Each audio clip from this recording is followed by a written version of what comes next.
tonight, this morning. Again. Only. Yeah. Where's Harry? Harry, the last message I got from Harry was that he's in the bathroom. So he will jump in when he's not tied up. I think he's got a bug. I think he's got a bit of a stomach problem. I'm trying to be polite. So he'll just jump in whenever he's ready. So we're not going to wait for him. We'll kick off and do what we got to do. So how was your new year, my friend? Well, I mean, there's many New Year's, right? I was actually in the shower when the clock struck midnight, and I was in the shower because I shower like 3 times a day here because it's humid in Mexico. But I was like, I'm going to take a walk and just and it's a small neighborhood here, so I was just like, I wanted to just take a walk anyway. So I just was like, I think I went out around 12:30. And I was walking through the neighborhood, just kind of checking it out and seeing what the scenery was all about. There was some fireworks going off, went to the beach, got to walk on the beach, but it was just a typical night for me. How about you? Well, just another day. And like, for me, it's Groundhog Day. I didn't even bother. I get up early. I like to get up early. So I go to bed early. I'm normally in bed by 10:30. So for me, it was just another normal night. I just went to bed and on the 31st and got up on the 1st.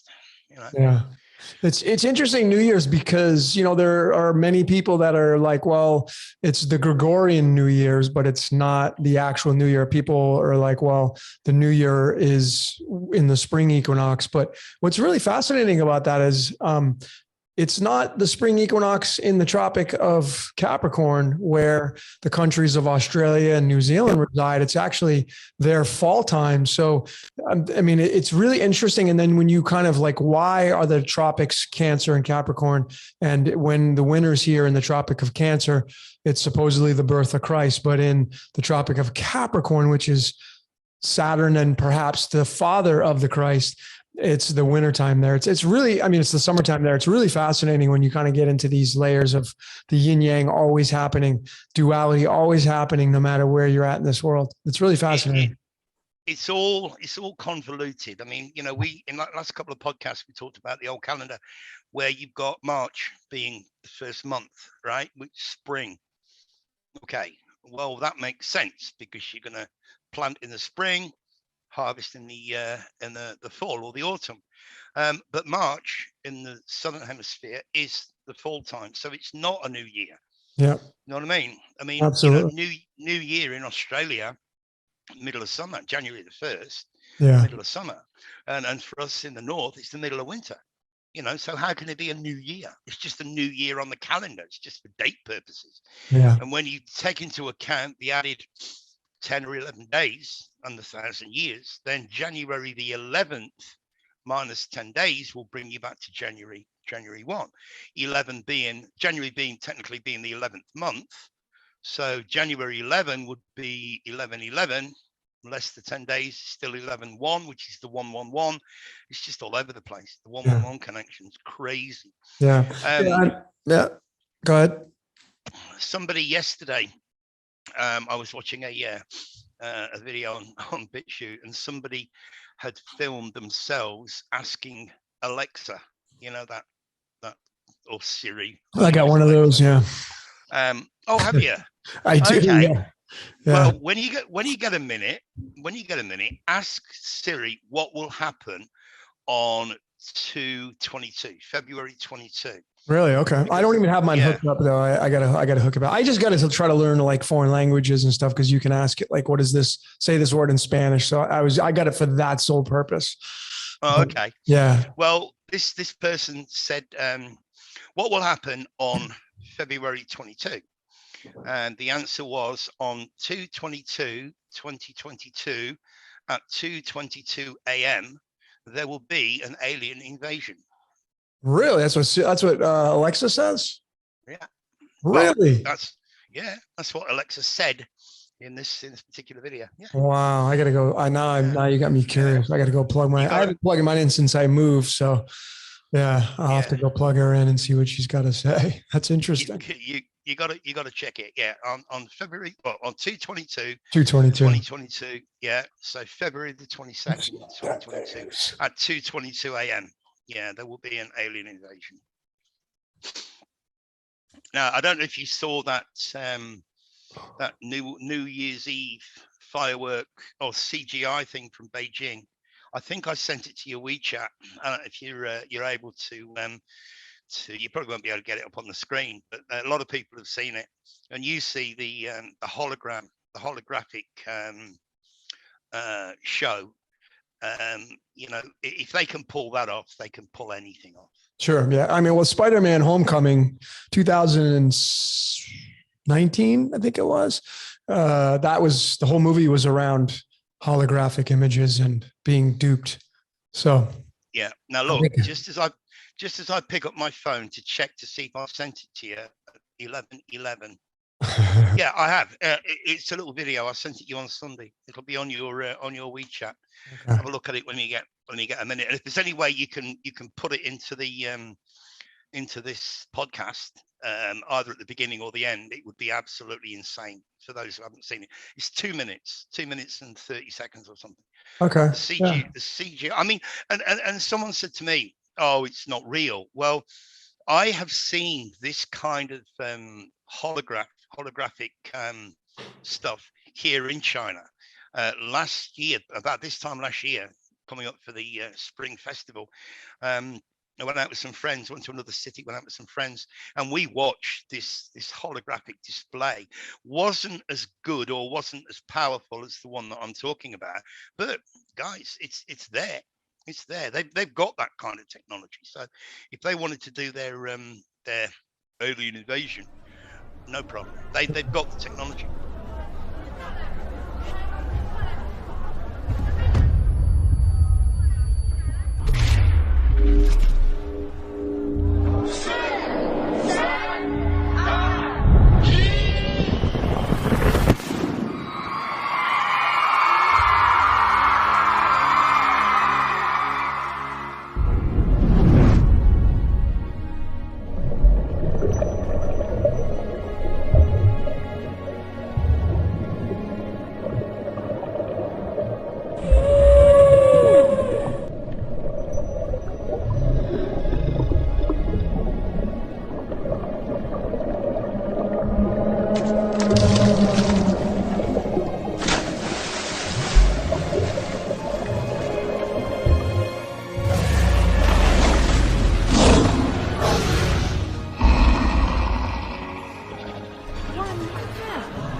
It's been a buzz, man. I mean, I've been talking about this amongst so many other people. I'm not the originator of it, but I've been talking about it for a few years now. I think about, what's next, a fake alien invasion, and I don't know where I found it from. I don't know. Like I said, I wasn't the originator of it, but I definitely have spoken about this topic and what might happen on the world stage. And, look, that's why I literally, I think one of the best things I've ever done for myself personally is I turned off the mainstream to to almost a crawl to where I don't see it. And when I do want to check into something, I know where I go for my information and I take it with a light heart. But my parents even said shutting the news off was such a great blessing to them, because it's just all acid. It just eats away at you. I did a video for the Syncretism Society. Big shout out to the Syncretism Society, Santos and Danny and those guys. I did one for my Cosmic Sugar brand in there about, just because you don't eat the acid with what you see doesn't mean you're not taking the acid in. So you got to be careful. And that's why I like observing this reality that is acid based, mainly observing it with a neutral lens where you can just say, well, it's pretty much not real anyway, and just have a light heart and have fun with this, because it can suck you dry, man. It's just an energy vampire is all it is. Yeah, absolutely. And it's funny, I was talking to a buddy of mine a couple of days ago. He's from the UK, but he lives in China. He's married to a Chinese. And my friend, he'd be in his mid-50s, and he always brings women into the conversation. Right now, when I say women, I guess I mean sex. He's always brings sex into the conversation. It's just him. But the other night when I was talking to him, and I went, "Oh God, here we go again," and I suddenly had this download, bro. You remember that video that Harry and I did called "Six in the City," which is a play on words for Sex in the City, and we know that a lot of people will say that's a Mandela effect, because it used to be sex in the city and now it's sex and the city. In the city, yeah.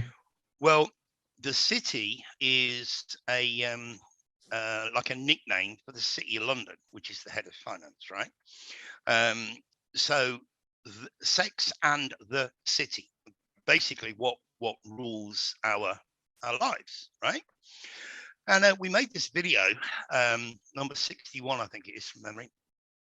But we didn't know what we were doing. We were demonstrating that everything in this realm is all based around sex, advertising, Hollywood, music industry, the whole boot and dice. They've got to bring kids' cartoons, they've got to bring sex into it. And it was why? And I was talking to my mate the other night, and he said to me, he asked me a perfectly sensible question. He said, "Nigel, why are we here?" And I went, boom, I know why I'm here. And I said to him, "Bro, I can't answer that question. That's something that you got to figure out for yourself." But the answer to my previous question came as to why the powers that shouldn't be involve sex in everything. It's a distraction. It's to prevent us from finding out or discovering our real purpose for being here. Now, when we were 18, when we were in our 20s, you had these Hollywood girls. Yeah, we're now finding out they're not. And music industry people, doing all the hot dancing. Now, if you look at, let's just take someone like Tina Turner or Madonna. These women that are into their 60s and are still, Tina Turner's wearing the mini skirt and doing the raunchy dancing and so on and so forth. So even when you get to, sort of in your 50s and your 60s, you're still being targeted by, I mean, if you look to an 18-year-old singer or a young pretty girl and think, "Oh my God, I'd like to, I'd like to spend the night with her," then your mates would call you a pervert. Dude, you're 50 years old. Why would you want to? But when you get to 60 years old, it's perfectly natural for you to to turn around to me, Logan, and say, hey, God, didn't Tina Turner look sexy in that mini skirt or whatever? So it's relentless from when we're old enough to, you know, to get together with the opposite sex, right the way through until our beyond middle age. We're still being bombarded with that kind of narrative throughout our whole life. And I'm convinced now that it's to prevent us from finding out what our true purpose is. I mean, you look at guys like myself, Harry, you, Santos, many others that talk about this kind of thing. We're all single guys now. We're not in a relationship. We're not focused on that, because we're focused on the more esoteric stuff and as to why we're here. You know what I mean? Yeah. And then somebody made a comment the other day along the same lines, that if there's a lady in your that comes into your life, right, and she's so pretty, I want to be with her so badly. Hang on a minute, badly? Why wouldn't you want to be with her goodly? You know what I mean? Oh, I want you so badly. Well, actually, I prefer it if it was good, you know? So again, it's all dressed up in the language. It's all a con. The whole thing is a complete and utter con and a distraction to stop us from discovering who we are and why we're here. Yeah, I mean, I look at it a little.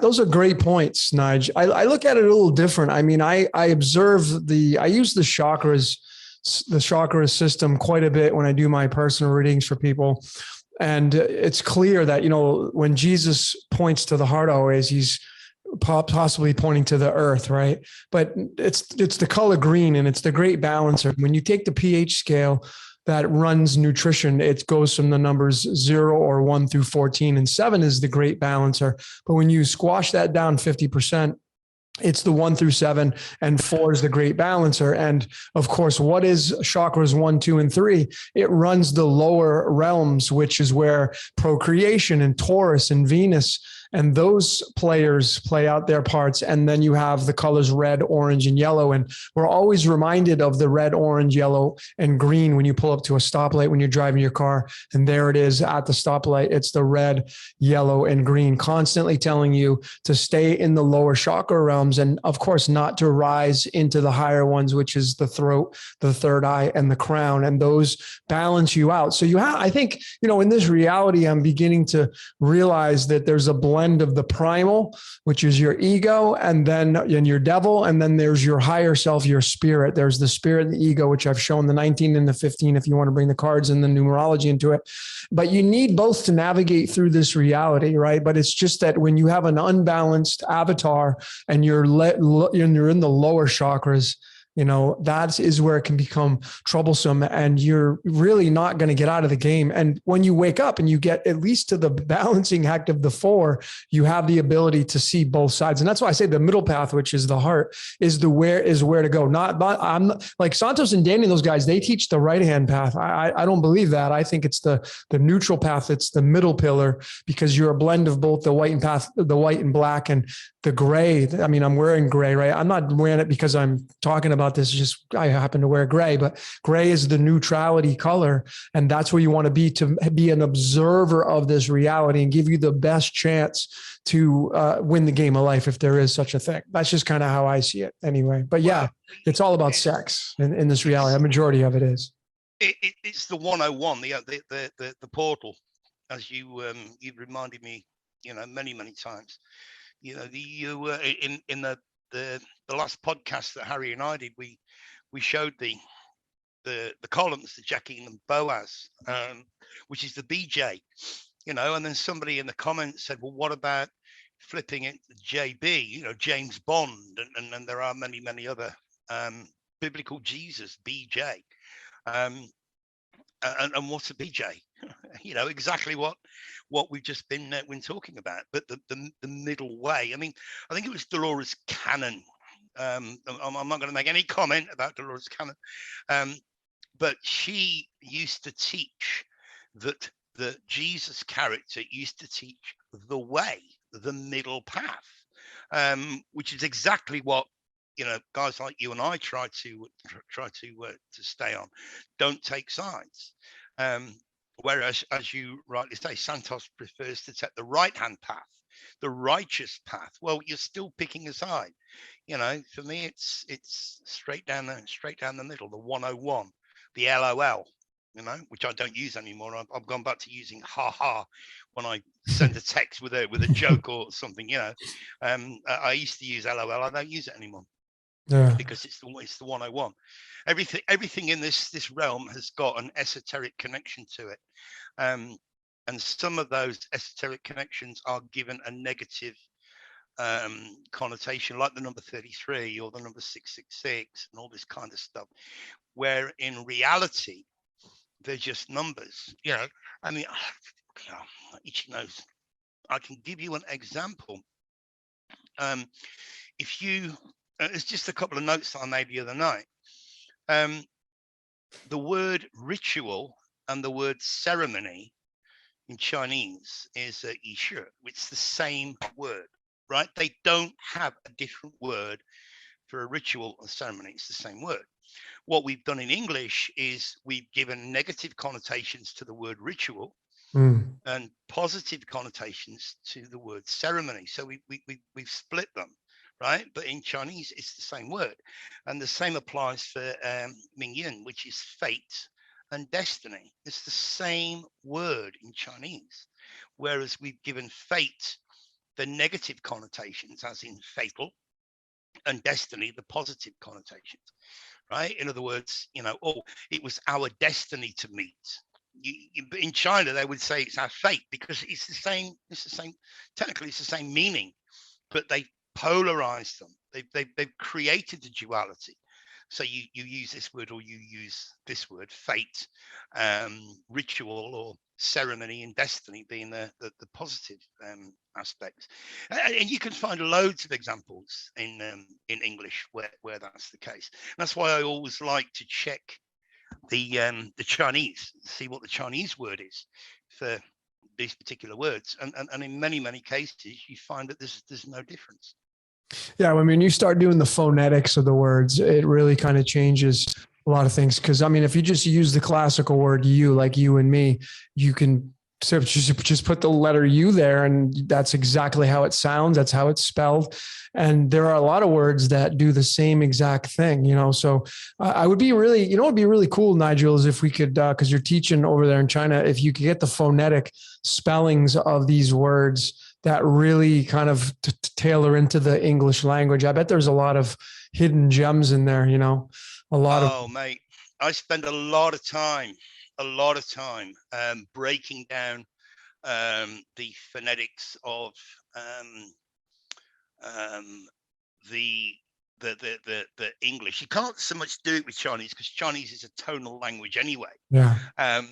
Like if I was to write the word, the three letters MAI. This is a good example. MAI on a blackboard in a Chinese classroom, the kids wouldn't know whether or not it meant buy or sell, because it's a different character, but when you spell it out phonetically, yeah, it's my or my, if you want to buy or sell.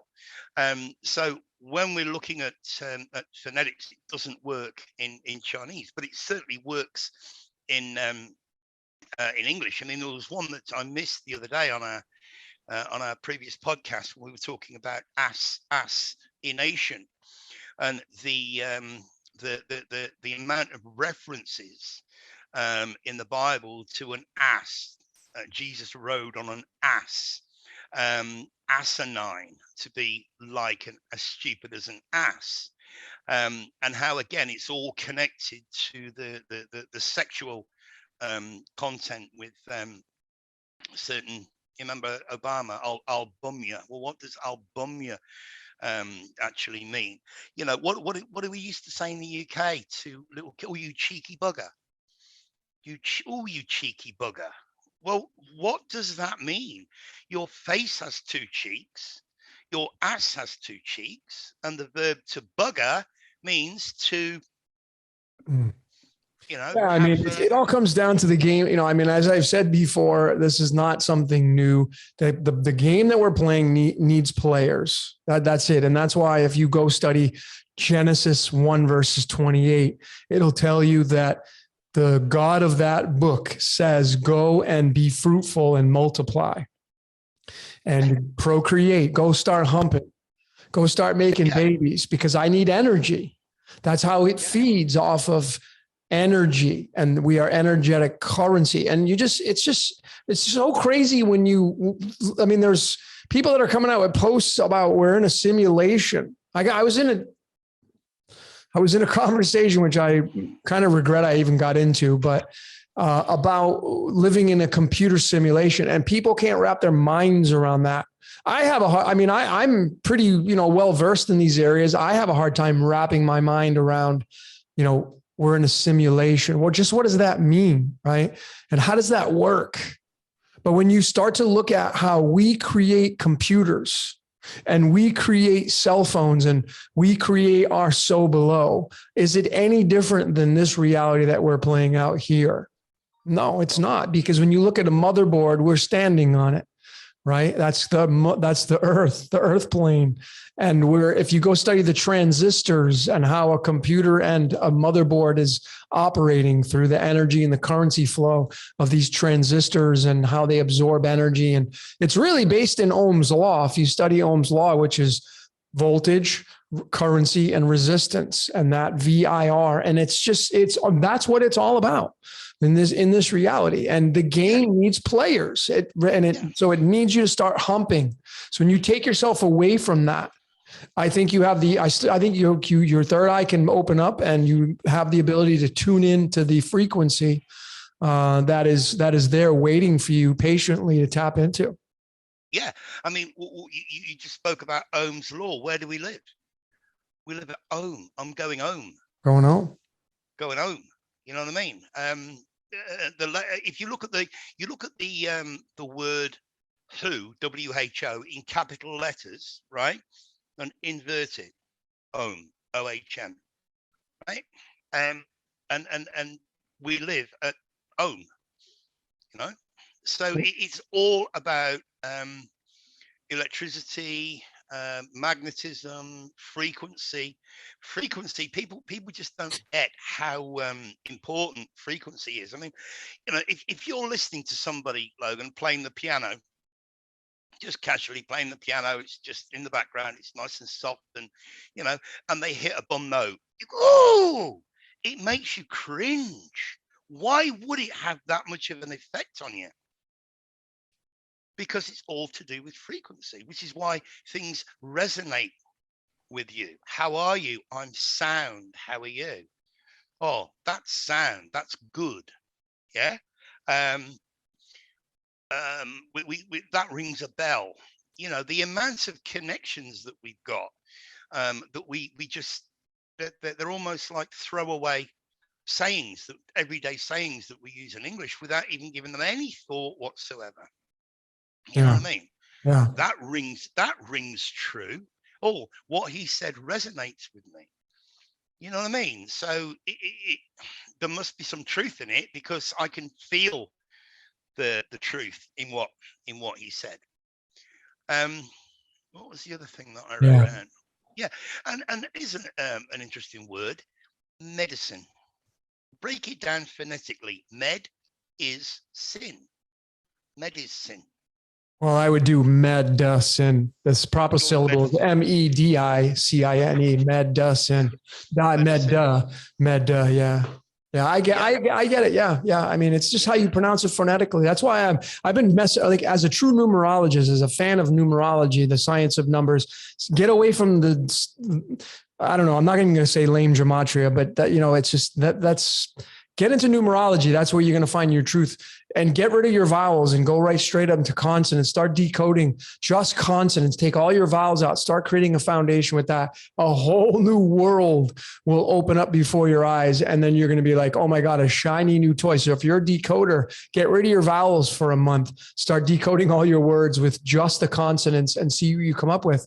And you'll be mesmerized with the shiny new toy that's going to present itself to you. Well, you could go one step further. When you look at non-essential letters, the alphabet itself is a construct, right? You have an S in many words that end with I's, ISE. In American spelling are Z, right? So we don't need the Z. We can use an S in place of a Z. Why do we need an X when CKS is the same pronunciation? Kicks, KICKS or KIX would give you the same. So we don't need the X. The Y is an I. We don't need the Y, right? If you look at, I think it's Hebrew, they have similar sounding letters, but one set of these letters is used at the end of a sentence rather than the beginning or throughout the sentence. It signifies the end of the sentence, which in English alphabet you could relate to the X, Y, and Z. We don't need them. Does it matter if you spell spy SPI or SPY? Doesn't matter. The W, why is it called a W when it's a double V? And if you look at a lot of the old Roman Latin, the U, the V has become the U. Yeah, so we don't need a U. Do we need a W? No. Once you reduce it down, we don't need a J. You've got the I. You can actually get rid of, I think I was talking to my mate Mike the other night, we got it down to 19 letters, 19 essential letters in the English alphabet that you can't live without. And there's that magic 19 again, Logan. Going right to the sun, right there, baby. Yeah. Which, it's really, what's fascinating about this damn card and the 19, and this is the 19th card in the tarot. But so the only letter in the English alphabet that looks like an S is the number 5. Yeah. The number 5 is the only number that looks like the letter S. So here's the 5th card in the tarot, which is called the Hierophant. And it operates through the 5th house of astrology. Guess what rules the 5th house of astrology, Nigel? The sun. Oh, of course, yeah. Yeah, the sun's the lord of the 5th house. So the sun runs the 5. The sun runs the pentagram. The sun runs man. We are the pentagram. We're man. That's why when you cut an apple open, it's the pentagram in the middle. We are biting the apple, the knowledge. Man is the 5, which is the sun apple, in man's form.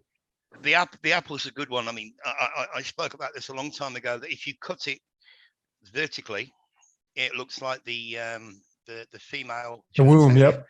Yeah, and if you cut it horizontally, you get the 5, which is probably why it was used as a symbol in the Bible. Yeah, because of that, not because it was fruit in that, Eve actually ate the apple from a tree. No, it's all symbolic. Sure. It's all symbolic. Yeah. But yeah, it's interesting that that you get that result when you cut the apple north to south or east to west or whatever. I did a decode on that exact, not an apple, but it was a tangerine, and it was on was it my 42 decoded? I don't remember, but I had a guy from Australia, a friend of mine, big shout out to Sam, great tattoo artist. His friend had a dream, didn't even know me, but had a dream about me and Sam. And I was in there, and he asked Sam to ask me how I peel an onion or cut an onion or something. And that was the trigger for me going into this decode. It was like mind blowing. Like, this is a complete stranger, doesn't even know me, yet taps into my code through a dream. And that was the trigger point. Yeah, it was real. And I did a decode on it, and I gave those guys a big shout out. Just, another sign, another tale for me of my tape that I'm being used, which I'm totally okay with. Without a doubt. But just one more little phrase that we use in English that people never seem to consider. How can something be a fate worse than death? If death is supposed to be the worst possible thing that could ever happen to you, How could something be a fate? You'll suffer a fate worse than death. You will if you do that. Please explain. Mm, You know what I mean? mm, How can you have a fate worse than death? yeah. Right? Well, I mean, we have this big fear and stigma around death, but I mean, it does start with the letter D. I mean, even with words, man, just forget about the entire word. If you're going to be a numerologist or somebody who uses gematria, just use the first letter. Figure out the first letter is the director of the ship. And if you know what the letters mean and you know the symbology behind the letters, man, you'll have so many more keys to the kingdom. But I see this huge. I don't know about you, but I see this huge burst of people decoding, and they're just enamored by connecting words to numbers. And then, oh, well, this one equals the number 60. And so does this one. So it must mean that, right? And we're all using this platform, right? But I just see people just using that. And to me, it's muddying the waters in so many ways. And so we now have so many narratives out there in the decoding world that I see. I mean, it's just like you're after your truth, you're standing in your truth, and you're defending your truth. And it's just, I think there's a lot of muddying of the waters right now in the decode, a lot of division that I see. And I've been part of it myself, so I'm not immune to this stuff. But I don't know about you, Nige, but it's pretty predominant right now. Yeah, I totally agree with you. But I mean, I think what a lot of people are coming to the realization of is, as you were saying earlier, we're talking about this being a simulation, a virtual reality environment, hologram, whatever you want to call it. And then, but what happens once you start decoding and getting into the numerology and looking at the gematria is, as you always say, man is not doing this. Man has not coded this. This is a computer generated simulation. 3.14 pi 22/7 is the code. Phi 1.61 is the code of nature, the Fibonacci. And the speed of light is the operating speed. It really is. It comes right down to those three elements: pi, phi, and the speed of light. That's it. You've proven it dozens of times. I've proven it dozens of times. Other people, I think, other decoders are now getting on board and going, "Oh, I should check that." That's why I always push and promote your "How to Decode Yourself" video. No, I appreciate that. Yeah, that's important to know. I think out of anything, ladies and gentlemen, figure out because it's great to figure out how this reality works. But what about you? Like, how do you operate? What is your operating manual? When I do a reading for people, man, you're getting confirmation after confirmation, and it's in my opinion, it's more important than anything you could be doing. Anything. Because you got to know I think the way to true waking up, in my opinion, is not realizing you're in a simulation. It's knowing what the hell your freaking purpose is. That's the true awakening of what it means to be here as a human being. That's my opinion. I totally agree. I'm going to try and figure out a way of sharing with people why I'm here. I'm not quite ready to do it yet because it's still a bit raw, still a bit personal. I've still got a bit more work to do on it. But once I get it straight in my head, then I will tell the world. I'll jump on with you sometime and we'll do it. I've already spoken about it with Harry. Spoken about it with my friend that I was talking to the other night. He's in this now. He realizes because he's in the same position. It ain't good. Well, I say it ain't good. No, it ain't good. But it's the reason why we are here. It's the reason why we came. But as you say, for guys watching this chat, this podcast, you've got to go out. You've got to do your own decode. And as I say, on Logan's channel, Decode Your Reality. Just go to How to Decode Yourself. It's an hour. It's just over an hour long. Make notes, follow the instructions, and see how it works for you. When were you born? What time were you born? It doesn't really matter. I don't know what time I was born. But what about your parents? When were they born? When did someone important in your life die? When did you have your kids? When did you do this, and how old were you when you did that, and you can follow it back, and you can pick up all these breadcrumbs that prove beyond any shadow of a doubt that our lives are scripted.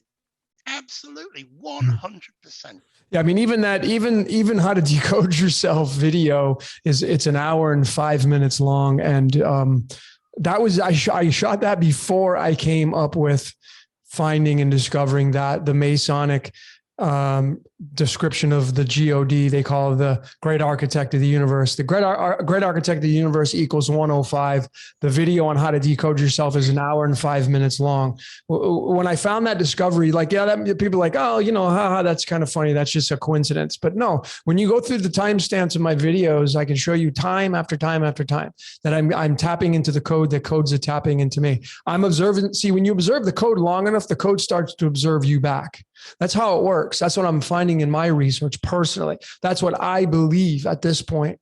So I'm heavily invested into researching this code for the benefit of all humanity. It's not just myself, because I could go out there and just put a ton of information about who I am and what I'm all about. And, you know, as you said, Nigel, you're not ready to release it yet. I don't know if I'm even ever going to, because I've had a lot of people ask me like, hey, show us who you are, whatever. It's not about me, right? It's really not about me.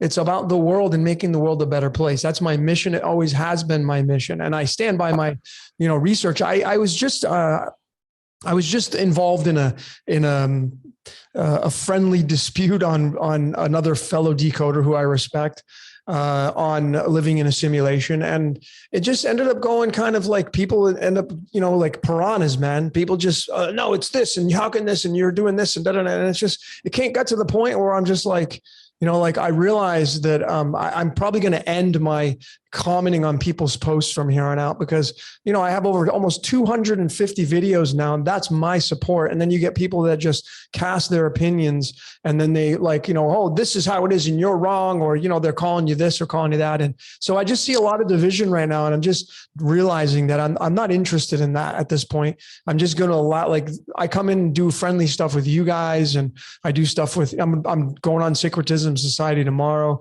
I'm going to be jumping in tomorrow and doing their podcast. These are the people, like, we don't agree upon everything, but we're at least doing the research, and we know that we're headed towards the same direction or end result. And that is finding out exactly what the hell this is all about, what this reality is all about, you know, and why we're doing all this kind of stuff and what it means to be a human being. So we also get what I consider to be, you talk about it being kind of connected or in touch with the code. I also think it's got a lot to do with confirmation. What I mean by that is, in the last podcast that Harry and I did, which was number 100, we were talking about the 11, the pillars, the 111, the 1111. You know, I'm not like, I don't have any editing software or anything. When Harry and I do our videos, I hit the record. When we end, I hit end record or stop record, and the video is as long as it is. And this one, and this has happened more than once, as you know, but this one was 34 minutes 22 seconds. 3 and 4 plus 2 plus 2 is 11. I mean, what are the chances of that actually happening randomly or appearing randomly? You know, from the moment I press record to the moment I press, I don't even look at the clock, was 34 minutes and 22 seconds, which comes to 11. You know, and this has happened time and time again. And when it does happen, I see that as being confirmation that what we've presented is pretty much on the money. You know what I mean? Pretty damn close. That's how I see it, and that's how it connects you to what we laughingly call reality, or, you know, our perceived reality. It connects. It's the same with all these breadcrumbs. When you go back throughout your life and you do the decode on how to decode yourself, as you say, there is nothing more important. Once you understand that this reality is a simulation, the next natural step would be, well, okay, what am I doing here?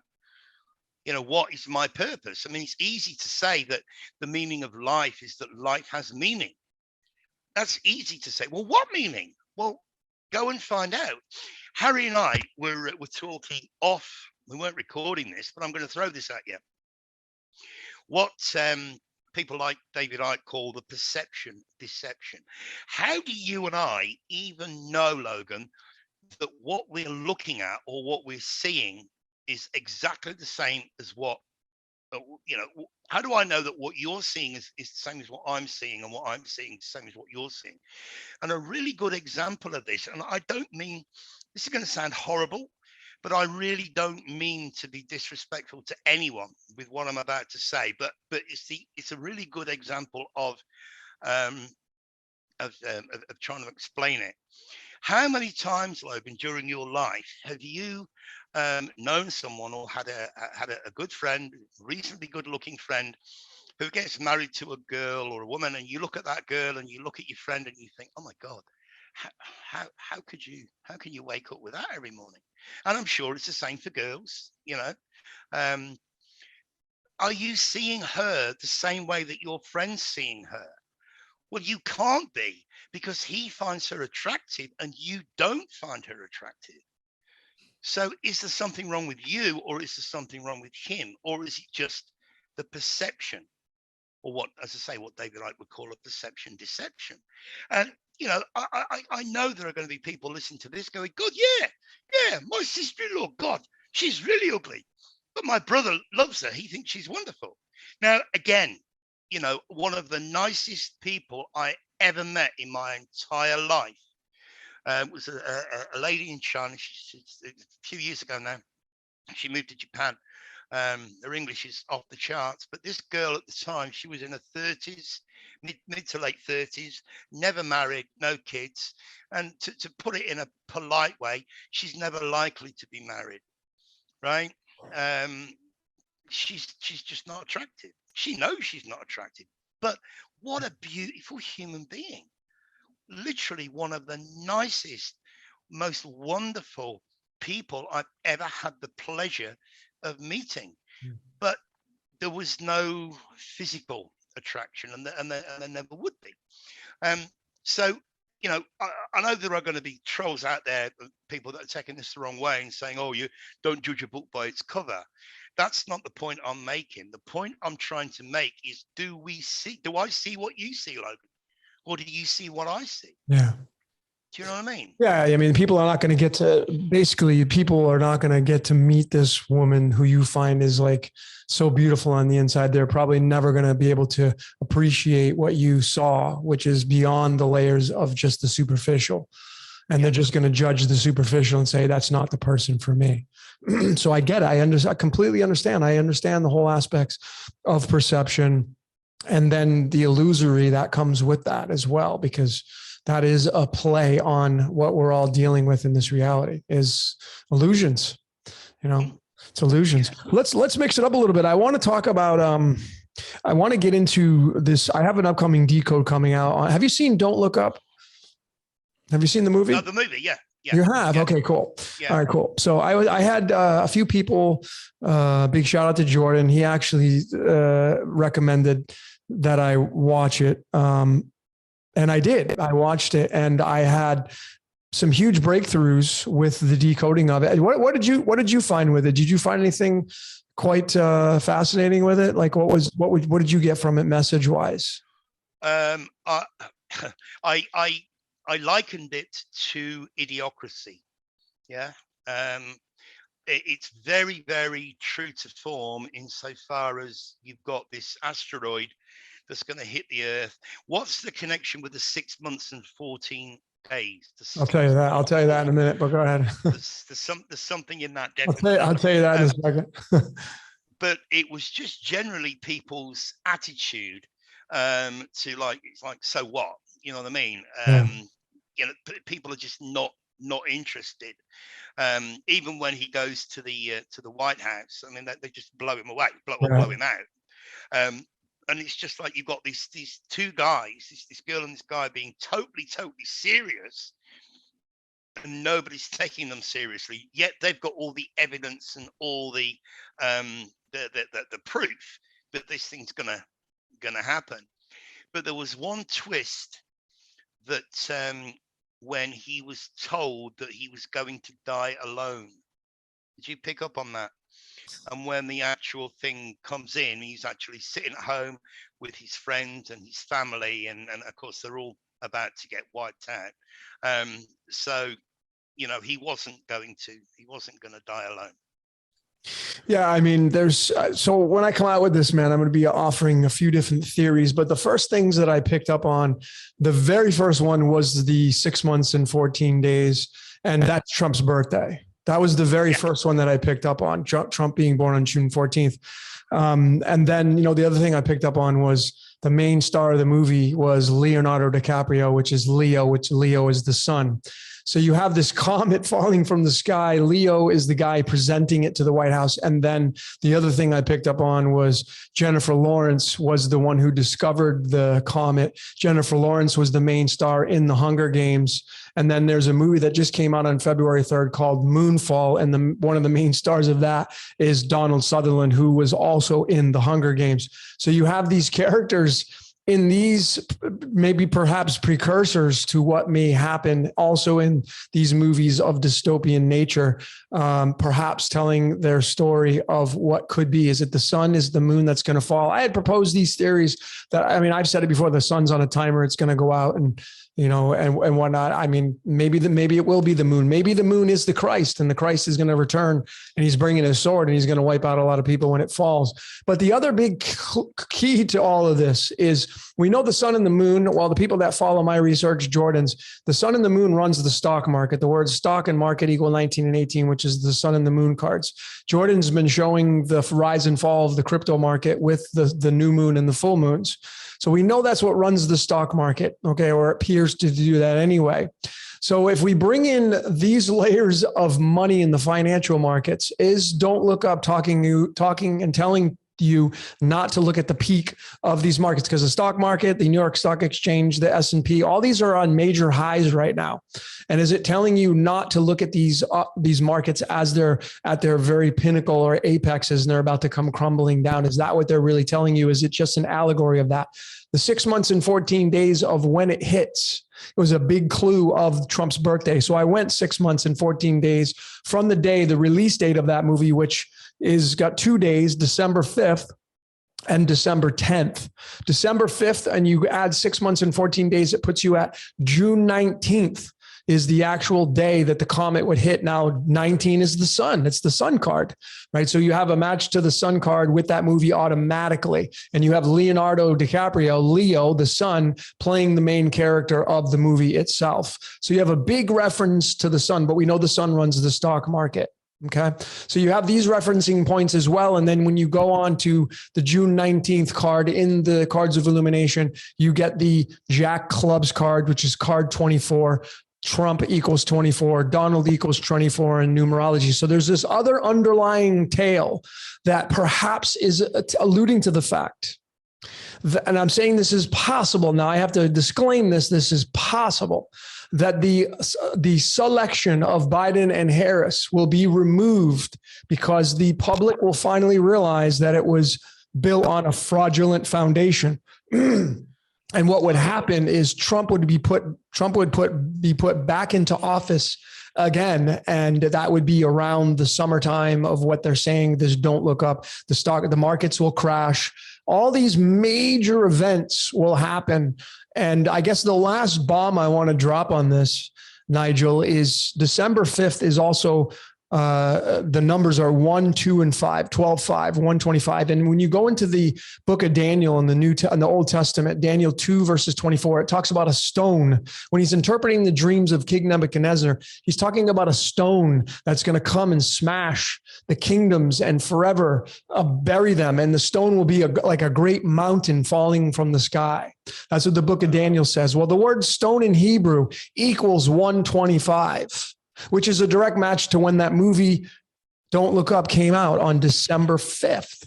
right? So we have stone equals 24 in numerology, Trump equals 24 in numerology. The Jack Clubs card is the June 19th card, the June 19th date, which is 6 months and 14 days.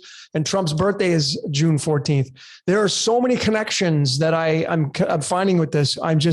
I'm surprised I memorize all this kind of stuff. I have so much more, but these are the theories I'm going to be presenting with this upcoming decode. It's really fascinating. I don't know which way to go with it, really.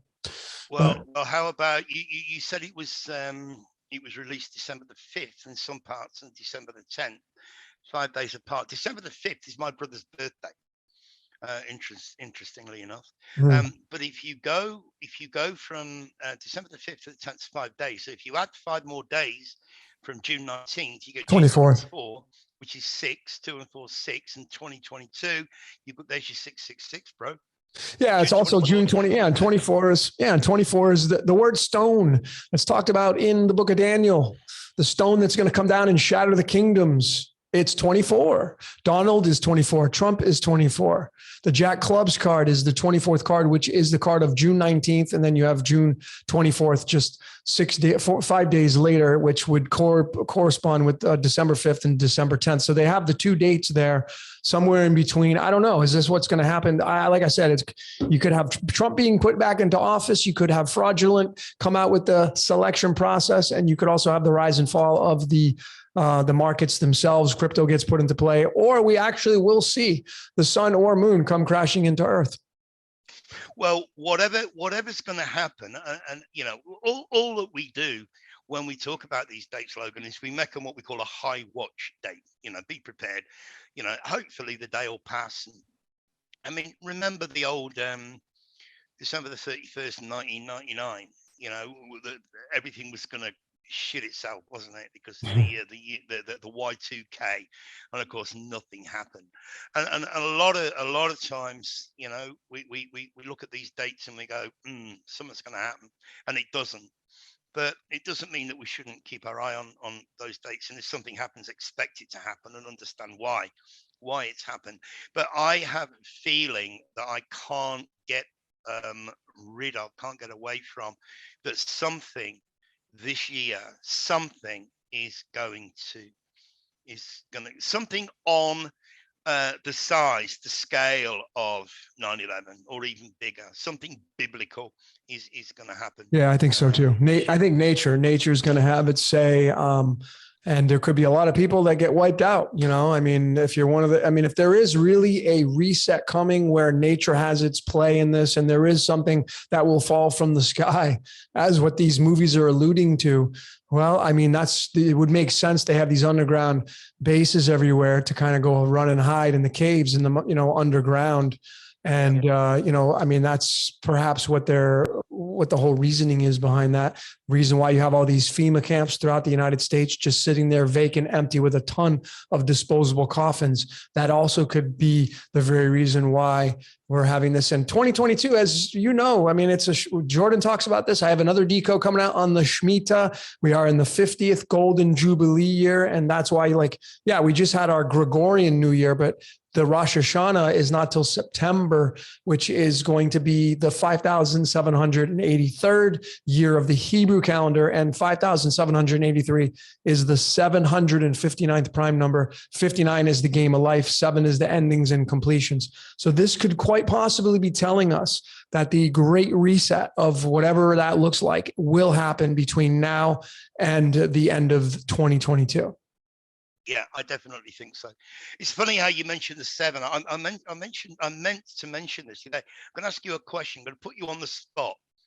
On your right arm, right, about a third on the top of your right arm, about a third of the way down from your elbow towards your hand, do you have like a little brown mole or like a little brown spot? Point it out to me on your arm. Where? Oh, there you have it. I mean, I do have one right. I have one right there. Right. Okay. All right. The reason that I ask this, and this is for the benefit of all the guys watching this on your channel and on our channel, I pointed out a while ago that everybody on your right hand, we all have a 7 Yep. in the lines, right? All of us, which is mirrored on our left hand. And 7 being connected to this realm, as in 7 days of the week, 7 colors of the rainbow, 7 notes on the scale, 7 planets, 7 seas, 7 continents, all that. You've got the 7. And I was listening to Anne-Marie Uber the other day, and she said that everyone has got this a little brown dot on the top of their right forearm. Now, the reason that I'm bringing it up is because it's easy to connect the 7 to the earthly realm with the 7 colors, 7 days of the week, etc. But if anybody knows what the connection or what the significance would be for all of us if we all have, Harry's got one. I spoke to him about it. He went, yeah, I've got one. You've got one. So you're gonna have everybody looking at their arm while they're listening to it. Of course, everybody's doing it. Yeah. That's like monkey see, monkey do.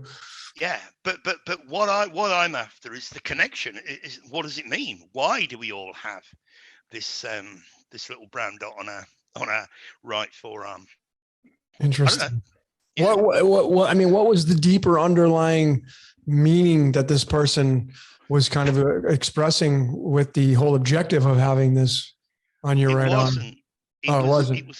It was an observation. Just an observation. And she was saying, look, is it me, or do we all have this this little brown mole, whatever you want to call it? And if so, why? What does it mean? And I thought, well, that's a bloody good question. So again, I'm putting it out there. Hey, look, bro, between us, we have got some absolutely mind-blowing subscribers that come out with the most amazing comments on both the channels, So somebody out there will have an idea. I just know they will. I know they will.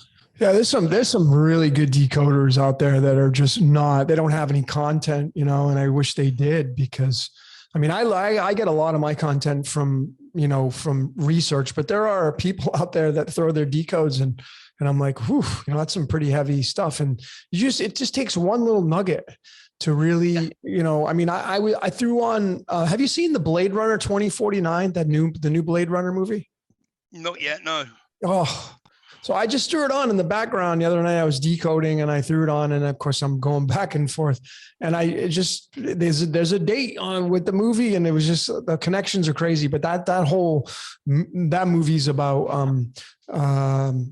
replicants, people that are replicants that are basically cyborgs, so to speak. It's a really interesting movie, but it's a really well done. It's with Ryan Gosling. You should check it out. It's a really good flick.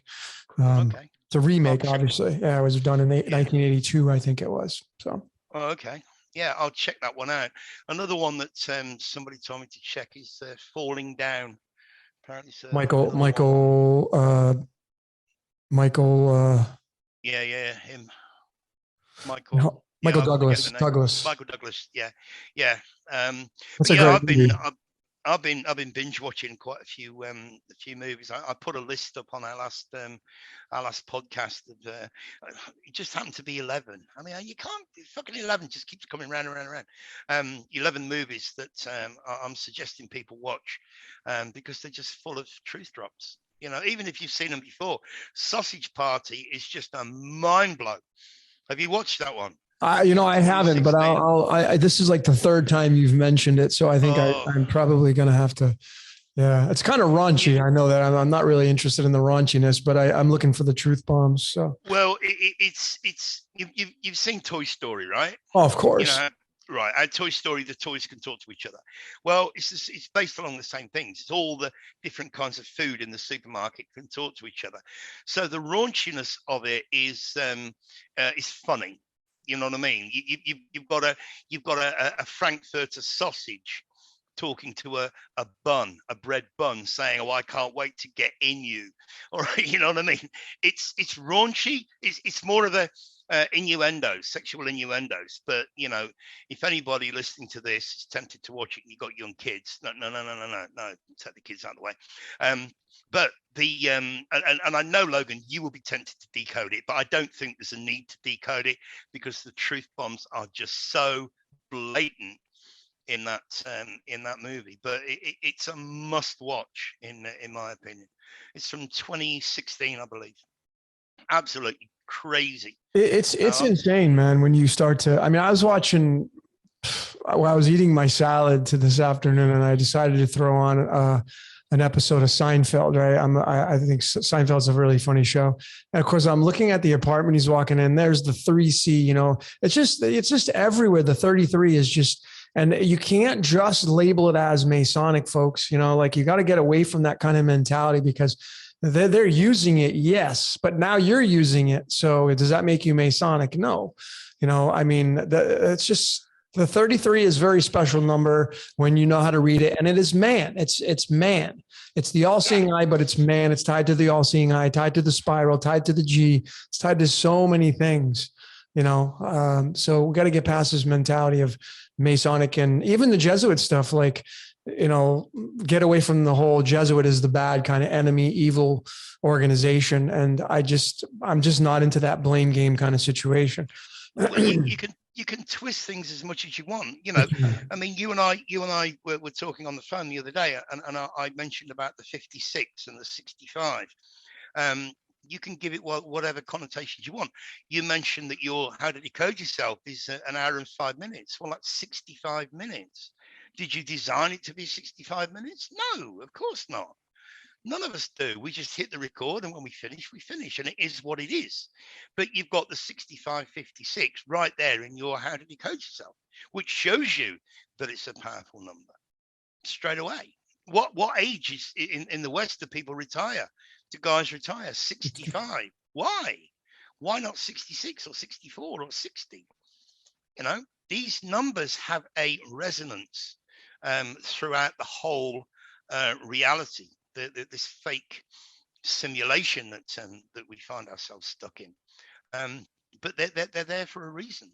You know, the 6 and the 5, you know, together almost form an 8, as we showed in our last in our previous podcast to this. You know, yeah, we're as I mentioned, I think I told you here, Nigel, when you take the 6 and you turn it on its side, it actually becomes the golden ratio, becomes the golden spiral. And we know the 6th chakra is the third eye. And I did a decode on this golden ratio when I was moved here to Puerto Morelos, and I moved into my third level casita, and I had to walk up a spiral staircase, and that's what led me to the golden ratio, and how I was just kind of led to that. But that 6 is tied to, and the golden ratio is tied to the third eye. The 5 is the throat. Essentially, it's the third eye and the throat working harmoniously together to create this reality. It's, you know, I speak what I see, and it's not from these, it's from the third eye, right? So you speak what you see, and then God said, let there be light, and was light, and all this kind of stuff. You can bring theology, you can bring any ancient text, and just, you know, I know that a lot of people are decoding the Bible, but what about the freaking Vedas, folks? What about the Upanishads, man? You know, what about that kind of, because you got Brahma, Vishnu, and Shiva. You go to, you know, the land of where Hinduism, the oldest known religion, by the way, it's older than Christianity, by the way. The ancient texts of Hinduism are older than the Bible, by the way, and people are not decoding this kind of stuff. You know, they just strictly go to, well, the Bible says this, and this is the authoritative. And what about the Upanishads and the Vedas? When you go over to the Far East, they're going to say the Bible, get that out of here, man. That ain't the truth. It's Brahma, Vishnu, and Shiva. And those 3, what do those 3 mean? It's the same thing, folks. What does Allah mean in the Quran? It's the same thing. It's just a different wardrobe of whatever created this reality. That's Allah. it. Arm, leg, arm, head. It's the human body. Yeah. A-L-A-H. Arm, leg, arm, head. There's a girl in our Telegram group. I'll put the link below, guys. If you want to join our Telegram group, please just jump in. We talk about his story, and she's in India. And the amount of times that I've discovered something in this reality, and I thought, oh my God, I've never. Oh wow! And I'll flick a personal message over to Katie, and she'll come back and she'll go, yeah, and like, you know, what couple of things that I find absolutely mind blowing. And I've thrown them at her, and she's just like, yeah, like it's just normal, everyday like, yeah, nothing special about that. And I'm like, whoa, you know, she's really, really well versed in this, these Hindu texts, and absolutely amazing information that she'll bounce back at me. But we in the West, we don't do any of this decoding or looking at any of the, you know, it's all the Bible. The Bible's full of shit. It's all allegory, all of it, all allegory. You know, I think it was Thomas Jefferson said that the Bible contains 5% diamonds and 95% dung. And he's pretty much spot on. But there are hidden truths in there, as we all know. There are hidden truths.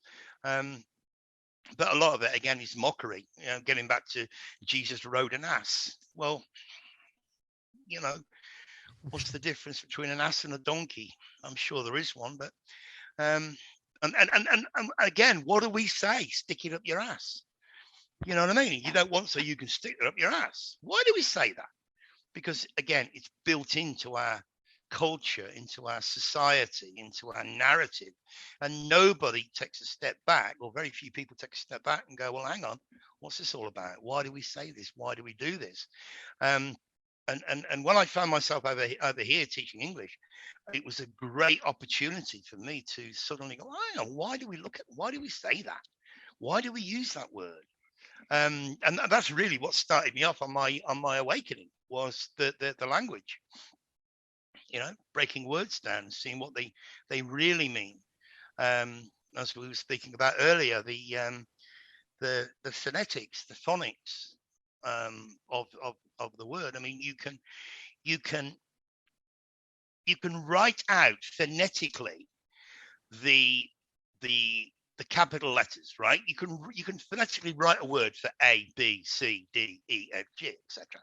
But you can't write out the phonetic sound for at, but, cut, d, f, g, right? You can't do it. But you can spell out A, B, C, D, E, uppercase, but you can't do it for lowercase. Well, what does just that alone tell you?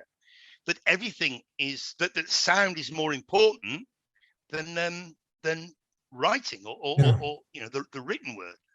You know? That's why, you know, and I'm a fan of numerology and gematria, but that's why just using that to get a truth, because you were looking for 1 + 1 = 2, it can be very, very challenging. I mean, if you take the word, I mean, phonetics is where it's at. That's what Chaldean in numerology. That's why people like, why do you use Chaldean? Why do you think? Because it's built on phonetics, folks. That's not only the oldest known numerology cipher. See, whoever created Gematrinator, it's Derek's website.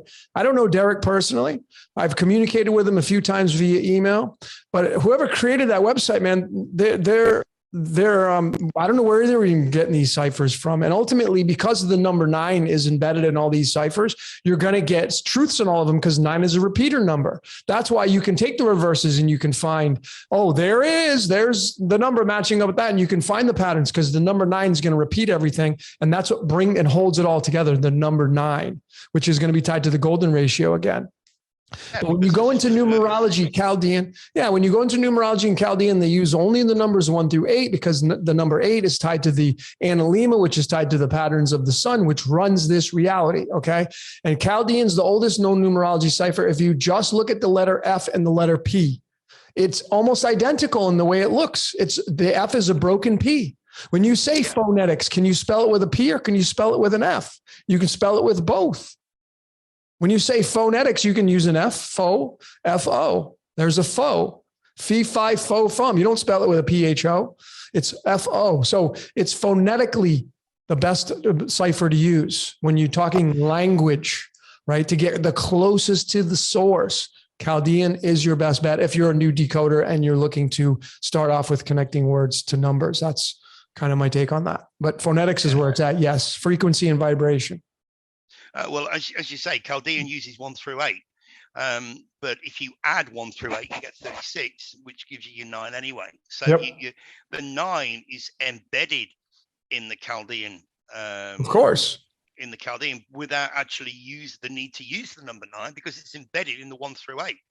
And that's what a lot of people don't don't get or don't realize. And on top of that, when you take the number 36, 36 is the last number in the magic square of the sun. The magic square of the sun uses the numbers 1 through 36. And that has the 6 rows of 111, which is 666. 36 is the element Krypton. That's where Superman was from.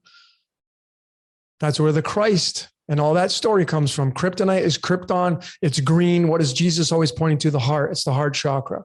It's pretty simple when you start to connect these, but that's what people aren't doing. They're not connecting these simple connections. I don't know why.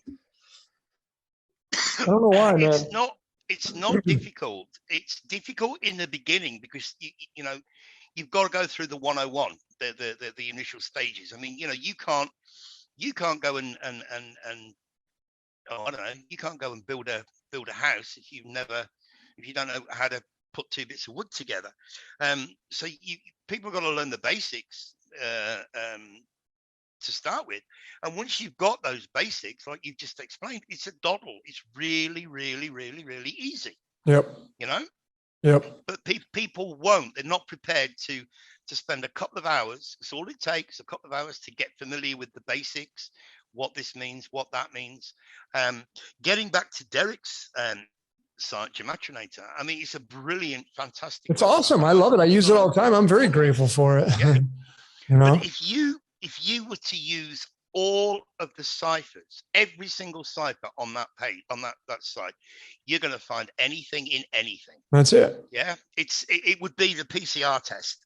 You know what I mean? You can find anything and anything, which is why you've got. I mean, I use Chaldean. I also throw in the forward and reverse English, and I don't use any others. My mate likes to use the Satanic because he was the one that found out that Happy Christmas in Satanic is 666, which I thought was quite amusing.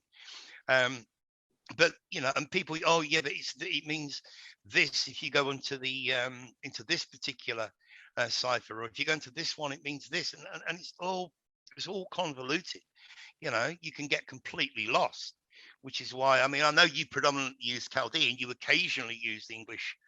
Yeah, I do, because it uses the numbers 1 through 26, which equals the number 8. So the Chaldean, the English is just kind of like a precursor to the Chaldean, if you will, or a sister and brother working hand in hand for sure. They used to use the septenary when I first started out because I was a fan of Marty Leeds and his work. I think he does great research, but you got to know how to use the septenary. You can't just use it with you can use it with anything, but it just gets watered down if you know what you're looking for and how to use it, it completely changes the story, right? I like getting into the primes and the Fibonacci's and then getting into the foreign languages. Like if you're going to decode the Bible and you're decoding the Old Testament, you got to use the Hebrew, right? And if you're going to decode the New Testament, you got to use the Greek, and it can be challenging because some of these words, when you're using them, they have different spellings when you start looking at them. So it can get really challenging when you start to decode foreign languages. Absolutely. What about the Francis Bacon side? Oh yeah, I love Francis Bacon. Well, it's a very special cipher because it's the only one that uses the uppercase and lowercase 1 through 26, 27 through 52, prison planets 52. So it's a very, very special. And the uppercase 27 through 52 is the dog Latin exclusively used by the Vatican. So if you want to know what the Vatican's language is all about, start using and incorporating just the Francis Bacon. And again, you know, it's like just eliminate all your ciphers and just use one for a while and see what you can come up with. Because, you know, it's fun to get connections, but it's even better to get a foundation and then get your connections, and then you'll become more advanced and more advanced. I'm considering doing a how to decode. Like I have had a lot of people ask me to come out with some instructional videos on how to do it. I'm considering doing that. It's going to take me a lot of time, a lot of energy to put into that and to really dummy it down. But I'm considering doing that on the methodology that I use anyway and how to do it. But you know, we'll see. Where would you even start? Yeah, well, where would you even start? Yeah, I know. Where would I start? Right? Yeah. Well, I would start with numerology, of course. Probably just go to the basic fundamentals of Chaldean, just that one alone, and then tying that to. I know Chaldean's tied directly into the tarot cards and the alchemy, the you know, all the elements on the periodic table. So I know that it's the closest to these two elements and then the cards of illumination. So I'm looking like. anybody watching this right now, I am looking for someone to build a website kind of like Gematria, but a more advanced one. If you are a coder that can do HTML code and you want to help this mission, I don't mind paying some money to do it.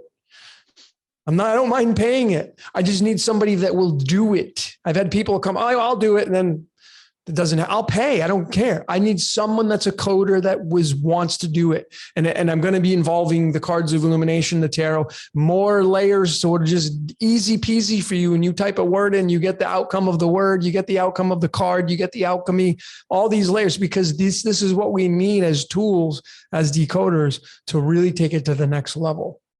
So if you're a coder, man, send me an email, decodeyourreality@gmail.com. Reach out to Nigel and Harry. Any way you can find me, respond to my YouTube channel. I don't care. I'm looking for a coder. So if you're that person, man, let's roll. I'm ready to do this. And what better year to get that than 2022? 2022, yeah. Yeah. I mean, I'm a graphic designer, folks. I mean, I can create the screenshots. I just need someone who's serious. I've had some people, I've kicked the idea around with some people that would do it. I've had some great people that have already kind of delivered some precursors, I would probably label them as. But I'm looking for a site similar to, what Derek's already done with Gematria. I just want to take it to the next level. I have some ideas of other ciphers that I want to use that I've been using myself personally. I just haven't released them to the public yet, just because I don't want to muddy the waters. I'm still playing around with these, still doing my theoretical research with them, but I feel that they're ready to be exposed at this point. So I'm just looking for a coder now to get this out. And how are you getting on with that other one that you're working on? How to decode yourself? There was one that I have probably the most important research of my career, besides the Decode Your Reality YouTube channel and all the videos. There are a lot of people that come to me that want to get readings. Either it's not in their budget, or maybe they just want to do it themselves. Well, I have a system I've been developing for a long time. It's called life coding. And it is where you will not need to hire anybody. If you want to, of course, you get another layer. It's always nice to get an interpreter of your charts. If you're a researcher and you like to do your own studies, and you want to know what the hell you're here for and why you're here, I'm coming out with my life coding system. I will be charging for it, but it will be under $100. I can tell you that. So it'll be pretty much affordable for anybody's budget. There will be instructional videos. And my goal is to come out in January. I don't think I'm going to hit that goal, but it's in the works. And I'm just figuring out what platform to put it on. I don't know if I'm going to use, I know Udemy's out there. I don't know what platform I'm going to use yet, but I will be able to deliver it to the world stage. It will be affordable for everybody. It will be advanced, yet it will be simplified. And I will show you how to read your astrology charts without ever having to go to an astrologer, because all the resources are in the keyboard. They're in your phone. All you got to do is know how to look for them. And I will show you how to create your very own cosmic blueprint, who you are and why you're here. And when you finish with it, you can hand it to somebody and it will be absolutely authentic and 100% you as a person. It will describe you to a T, and and it's a cheat sheet. It's your cheat sheet, man. And then you can start decoding other people, your partners. When you know how your partner, if I'm going to date somebody, man, I want to know what makes them tick. And when I see them show up a certain way, how can I get mad at that person for showing up a certain way? And that's what we tend to do in relationships. From what I've observed, is we get angry at somebody's code and we're like, I don't like the way you do that, but it's just them expressing their code. Like, Nigel, you're an 8 of diamonds. You do certain things like an 8 of diamonds, and then your astrology chart and you're a sun sign, you're October 1st, and you have that aspect and where your moon's at and all these placements, you behave certain ways. And that's just you being you. But if I studied you and you showed up that way, how could I ever get mad at you or get resistance towards that? I wouldn't do that, because all love is allowing, right? It's neutrality. And I think that's where this is where my mission is anyway. I want to help people get to that layer of just become the best version of who you are and why you're here. That's it. We can decode all we want, figure it all out. But the bottom line is you're here until you die. So you might as well enjoy this life. No matter what it is, we're being used, fixed, whatever. Just at least, I think part of the free will of our reality is waking up to the fact that you're scripted, and then discovering your script and then living that script out. A lot of people, I think, they may not, the free will, they don't use it to wake up, and then it's just wasted. Right. So, in chess, When the pawn goes down the board and hits the back end, it becomes a queen or something of that nature, a bishop or a rook, any piece you want. I think we have the ability, if you're born a pawn, to march down the board, and that's waking up and discovering your code and becoming a royal piece on the board. I think that is what the whole purpose of this game is. And if you're going to get stuck in division, trying to just be right all the time, I'm not immune to that. It's very challenging to become that royal piece. So, well, I'm going to touch on that in a minute. We're probably going to have to think about starting to wrap this up. We've been going for about an hour and a half. And yeah, let's wrap it up soon. But you can finish off, man. I know I just rambled off a little bit. So, couple of things. I want you to reiterate what you just said about love is allowance, because people just don't get that. And I know that it was Jordan at Waters Above Crypto that first. I think he was the first guy that we heard come out with that, and it was really, really mind blowing and really, really empowering when he said that love, the meaning of love is allowing, and you've just described that. Let someone be who they are. If you don't like them for who they are, then don't play with them. You know, don't you can walk away, but you can't change someone just because they don't. You know, I love this girl, I think she's wonderful, but I don't like the way she does that, and I don't like the fact that she does that, so I want to change it. Well, no, you ain't gonna happen. Love means to allow. What I want to finish up with, Logan, touching back on the reason that I don't use the word believe anymore. You either know or you don't know.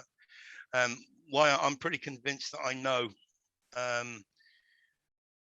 why I'm here this time around, and I'll precursor it by saying this: we've all, at some point, all of us in this community, for want of a better word, we all began by asking the question, why? Fucking knows when to stop itching. Why would the powerful elite begin something 300 years ago that they're not going to see come to fruition in 300 years time, because they're not going to be here? That was always the question. And the fact is, and we know this from basic research, that they can, once they die, they can reincarnate back into the same family or the same bloodline or whatever, and 300 years later they're going to see the fruits of their labor, or they're going to see the result of what they started 300-400 years ago, or whatever it is. So I asked the question, and this was the question that I asked Katie, and I said, if they can do it, why can't we? If they can do it, why can't we? Okay, they're doing it because they're going to reincarnate back into the family that has the wealth, the power, the so on and so forth. But if they can do it, Logan, why can't you? Why can't I? And when I asked Katie, she burst out laughing and she said, we can. Didn't you know that? And I'm like, well, actually, I've never even given it any thought. So can we choose, if we wish, to incarnate back into our own family, into our own bloodline? And this was the question that I was deeply puzzling me. And I thought, I know, I'll ask Katie, because she knows all about the Hindu and all that kind of side of it. And when I asked her, it was like, yeah, of course. What a silly question you're asking me. That was how her reply seemed to come back. Yeah. And I thought, wow, because that took me to the next level, to the next step. And that's why I know why I'm here. We'll finish recording, and I'll tell you the rest of the story. I love it. I love it. And then you tell me what you think, and whether or not, sorry guys, whether or not you think I should how this would be, what the reaction would be if I told the next part of the story. So don't go away, Logan. we'll finish the recording here. Thanks, guys. Cool. Thanks Harry, everybody for listening. Yeah, Harry didn't make it. Yeah, well, he'll be here Oh, next good. time. Yeah, well, this is not the end. This is number 3. So Harry, I guess, will be joining us at number 4, Decoding the Playground, number 4. I just want to thank everybody, like me or not, I have a lot of people that follow and subscribe. And, I have a lot of love for humanity itself. And I appreciate each and every one of you, haters or not, people that like me or not. We're after the same thing, folks. We're after freedom and having the ability to experience life at the highest threshold. I mean, ultimately, that's where it's at. And part of that is waking up to the fact of knowing what your code is. And that's my mission. I'm just like, I did a reading and the lady said, you're a tour guide. So now that's what I've been saying. Thank you, Tiffany. I'm a tour guide. That's what I am. The main piece of who I am. You want to know who I am? I'm a tour guide. I'm here to show you the amusement park. It's not my job to get you on the rides. You got to get on whatever ride you want to get on. Not my job, not my responsibility. So I just want to make that declaration here. And now I appreciate each and every one of you for all your support and your subscriptions and your donations. And, I really appreciate it. So.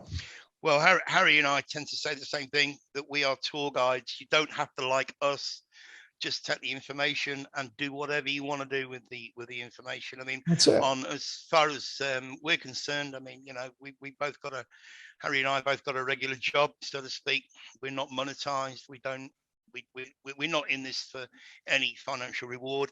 We're purely and simply in it for the feedback that we get. I mean, you know the same, Logan, from the comments on your channel. The feedback that we get from our subscribers, that's what drives us. That's what keeps us going. You know what I mean? So, yeah. Well, it's acknowledgement. I mean, it's part of the primal, and the ego is just that, you want to be acknowledged for your work. Of course, musicians, they have this passion to play, but when they put an album out, of course, they're looking at their sales. Of course, they're looking at their fan base, because that's the acknowledgement. And that encourages them to make more albums beyond the scope of just like, I want to play music and make albums and, play music in front of somebody. So there is that whole primal and spirit kind of always playing out in front of all of us in all of our lives. And what you said, Nigel, was perfect. I think it's cherry picking what you need to make of your own life. And that is like, I'll take a little bit of what Nigel says. I'll take a little bit of what Jordan says. I'll take a little bit of what Logan said. And then you're just going to break it all down, and that's why I say, make the truth your own, because it's very possible we're all creating our own fractals anyway. And the only thing that matters is your truth anyway. That's it. All that matters is your truth. That is it. That's the whole name of the game. Your truth. Yep, absolutely. That's why they put their hand on when they've been before the court of law. Are you going to say the whole truth, nothing but the truth, so help you God? Nothing but the truth. You're going to speak your truth. That's your truth. Yep, absolutely. Yeah. All right, guys. Well, look, we'll wrap up the recording here. And thanks for being here. Thanks for joining us. Sorry, Harry, we missed you, bro. But join us next time. So love you guys. Leave your comments below, and we'll see you soon. Much love, everybody. Until next time.